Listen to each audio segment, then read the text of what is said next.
अपने पड़ोसी को बोलो ध्यान से समझ कि परमेश्वर की योजना क्या है, और ध्यान से समझ कि शैतान की योजना क्या है। हालेलुया। बाइबल कहती जब परमेश्वर ने लोगों की दुहाई को सुना, कौन से लोग? इजरायली लोग। और बाइबल कहती वो रो रहे थे कि परमेश्वर ये राजा हम पे जुल्म कर रहे हैं, हमें छुड़ा। और परमेश्वर ने उनकी दुहाई को सुना और मूसा को ठहराया और चुना। मूसा को बोला कि मेरे लोग रो रहे हैं, प्रार्थना कर रहे हैं, मैं उनको छुड़ाने के लिए नीचे आ गया हूं, अब तू जा और उनको छुड़ा। ऐसा है कि नहीं है? और बाइबल कहती परमेश्वर ने मूसा को भेजा। मूसा ने कहा मैं अकेला नहीं जाऊंगा, मैं थथला हूं। एक लंबी बहस के बाद परमेश्वर ने उसके भाई को ठहरा दिया कि तेरा भाई, तू अपने भाई से बात करना, तेरा भाई राजा से बात करेगा। और वो दोनों चल पड़े मिस्र के राजा से बात करने के लिए कि इजरायलियों को छोड़ दे, क्योंकि परमेश्वर अब ऐसा चाहता है कि ये तेरे कब्जे से निकल जाएं और उस देश में जाएं जो मैंने उनके लिए ठहराया।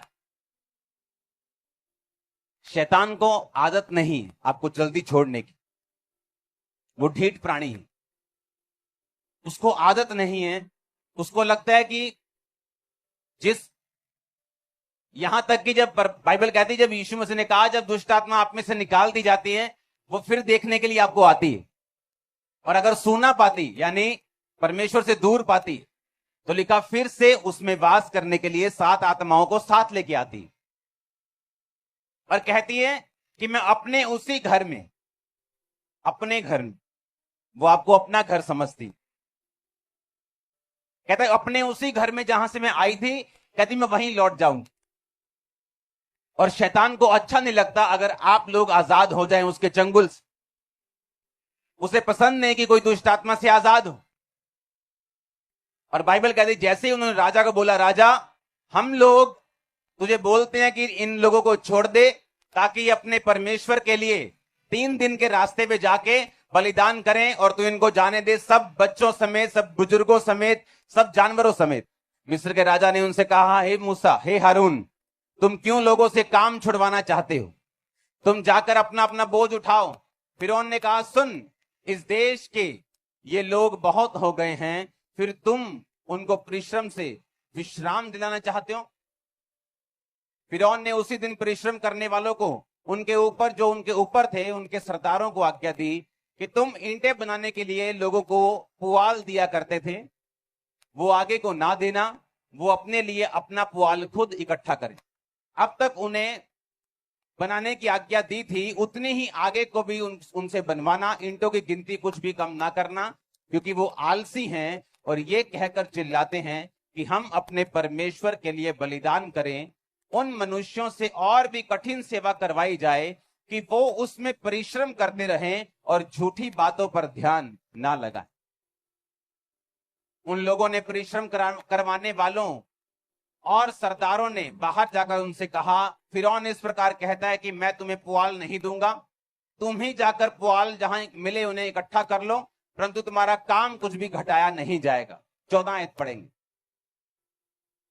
इस्राएलियों में से जिन सरदारों को फिरौन ने परिश्रम करने वालों के ऊपर अधिकारी ठहराया था, उन्होंने मार खाई जब उनसे पूछा गया कि क्या कारण है कि तुमने ईंटों की गिनती पूरी नहीं की। तब इस्राएलियों के सरदारों ने फिरौन के पास जाकर कहा, तू अपने दासों से ऐसा बर्ताव क्यों करता है? तेरे दासों को पुआल नहीं दिया जा रहा और हमसे ये कहते हैं कि ईंटें उतनी ही बनानी पड़ेंगी, और तेरे दासों ने भी मार खाई है, परंतु दोष तेरे लोगों का है। फिरौन ने कहा, तुम आलसी हो, आलसी, इस कारण कहते हो कि हमें यहोवा के लिए बलिदान करने को जाने दे। अब जाकर अपना काम करो, पुआल तुमको नहीं दिया जाएगा, परंतु ईंटों की गिनती पूरी करनी पड़ेगी। अपने पड़ोसी को बोलो ध्यान से सुन।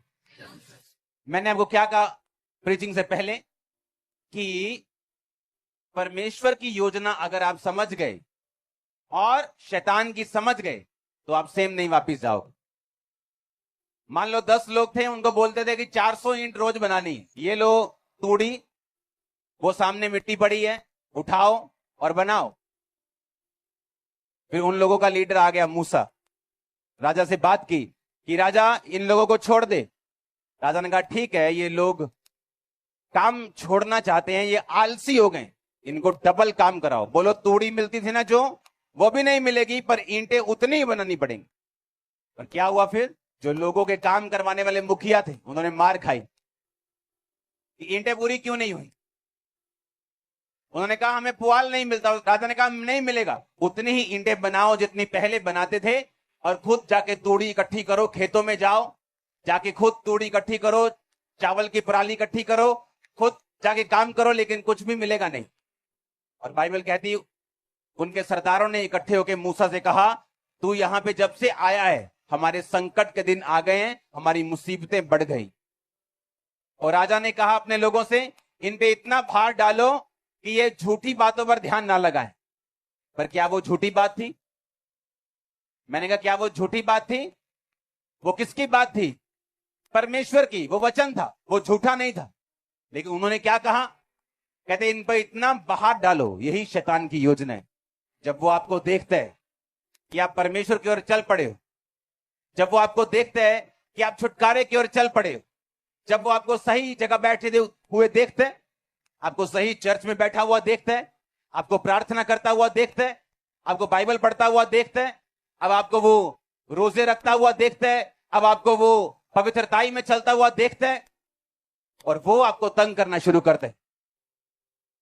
और आप हैरान होते हैं कि मुझे मेरे दुख बढ़ क्यों गए, शैतान मुझे और तंग क्यों कर रहा है, मेरा और विरोध क्यों हो रहा है। क्योंकि पहले आप गुलामी के अधीन थे। शैतान को मालूम था कि ये मेरा बंदा है, ये मुझे छोड़ के कभी नहीं जाने वाला। लेकिन अब आप जीवित परमेश्वर के पास आना चाहते हो, और वो आपको छुटकारा देना चाहता है। और शैतान को ये बात मालूम है, उसको मालूम है कि अगर मैं इसको रोकूंगा नहीं तो ये सदा के लिए आजाद हो जाएगा और वहां जाएगा जिसके लिए परमेश्वर ने इसे बुलाया। यीशु मसीह ने, परमेश्वर यहोवा ने कहा, मैं तुम्हें उन देशों में लेके जाना चाहता हूं जहां दूध और शहद की नदियां बहती। दूध यानी एंड प्रोडक्ट। एक गाय को लो, गाय को पालो, गाय को खिलाओ, उसको पहले बड़ा करो, खिलाओ पिलाओ, फिर उसका दूध निकलता है, वो उसका एंड प्रोडक्ट है। हाँ, शहद एंड प्रोडक्ट है। मक्खियां पालो, वो फूलों पे बैठेंगी, लास्ट में शहद देंगी, वो उसका एंड प्रोडक्ट है। परमेश्वर ने कहा, मैं तुझे बेस्ट दूंगा जो तेरे लिए बना हुआ है, अगर तू मेरी बात को सुनेगा। मैं तुझे एंड प्रोडक्ट दूंगा, दूध और शहद की नदियां जहां बहती, मैं वो देश दूंगा, लेकिन कुछ भी मिलेगा नहीं। और बाइबल कहती उनके सरदारों ने इकट्ठे होकर मूसा से कहा, तू यहां पे जब से आया है हमारे संकट के दिन आ गए हैं, हमारी मुसीबतें बढ़ गई। और राजा ने कहा अपने लोगों से, इन पे इतना भार डालो कि ये झूठी बातों पर ध्यान ना लगाएं। पर क्या वो झूठी बात थी? मैंने कहा क्या वो झूठी बात थी? वो किसकी बात थी? परमेश्वर की। वो वचन था, वो झूठा नहीं था। लेकिन उन्होंने क्या कहा? कहते इन पर इतना भार डालो। यही शैतान की योजना है।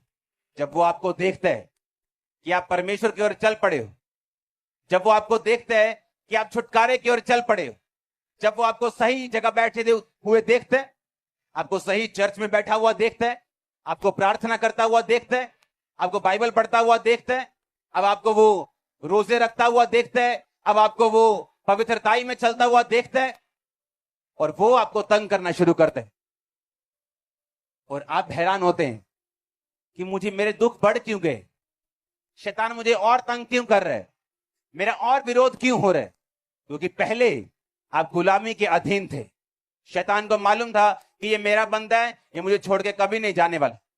लेकिन अब आप जीवित परमेश्वर के पास आना चाहते हो, और वो आपको छुटकारा देना चाहता है। और शैतान को ये बात मालूम है, उसको मालूम है कि अगर मैं इसको रोकूंगा नहीं तो ये सदा के लिए आजाद हो जाएगा और वहां जाएगा जिसके लिए परमेश्वर ने इसे बुलाया।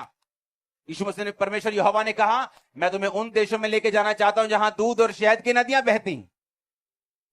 दूध यानी एंड प्रोडक्ट। एक गाय को लो, गाय को पालो, गाय को खिलाओ, उसको पहले बड़ा करो, खिलाओ पिलाओ, फिर उसका दूध निकलता है, वो उसका एंड प्रोडक्ट है। हाँ, शहद एंड प्रोडक्ट है। मक्खियां पालो, वो फूलों पे बैठेंगी, लास्ट में शहद देंगी, वो उसका एंड प्रोडक्ट है। परमेश्वर ने कहा, मैं तुझे बेस्ट दूंगा जो तेरे लिए बना हुआ है, अगर तू मेरी बात को सुनेगा। मैं तुझे एंड प्रोडक्ट दूंगा,